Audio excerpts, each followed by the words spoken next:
Netflix's Love, Death Robots Season 4 has arrived with a shocking news story. Every time the cyborg Kuihua wakes up from a nightmare, she injects herself with sedatives to numb the pain caused by her memories.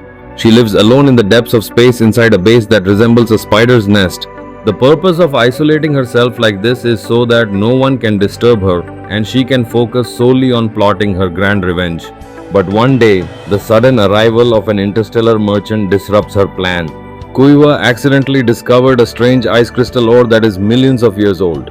The mysterious inner structure of this ore sparked great interest in the merchant. She was willing to pay 100,000 terawatts of energy in exchange for the ore. Kuiva refused.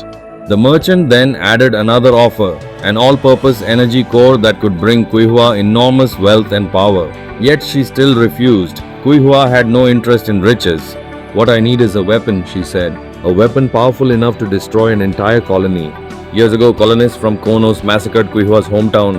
They ruthlessly slaughtered her entire race, and their leader Jade even executed her husband right before her eyes. Those painful memories caused Kuihua to relive the same nightmare almost every night. Revenge has become her only reason to live. But the merchant refused her request, citing the ban on selling weapons of mass destruction. At that moment, the merchant noticed Kuihua's pet 7-star beetles. Knowing she was lonely and only had pets for company, the cunning merchant tried to exploit this weakness. She presented Kuihua with an adorable little creature. "Cute," Kuihua admitted, "but I won't buy it. Pets are just distractions."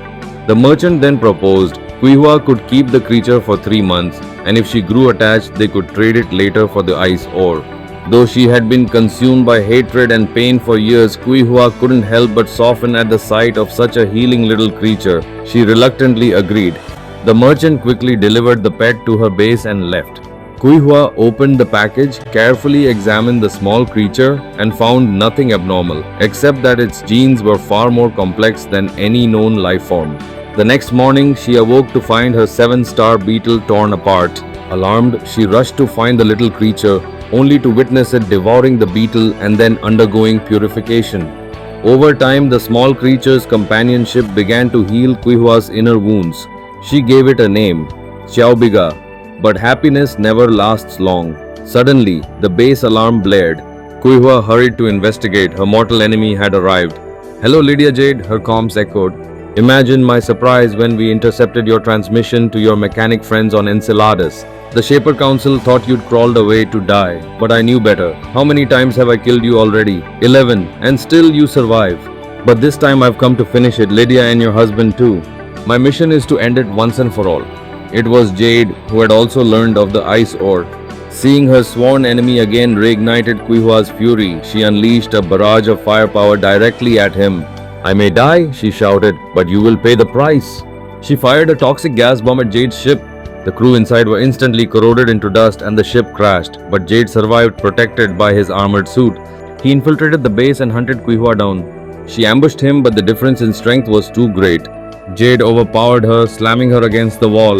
The battle tore open a massive hole in the base, and violent air currents nearly sucked them into space. At the last moment, Kuihua escaped into a safe chamber with Xiaobiga, avoiding death. But most of the oxygen and food supplies were gone. They couldn't last more than a few days. Looking at Xiaobiga, Kuihua felt heartbreaking sorrow.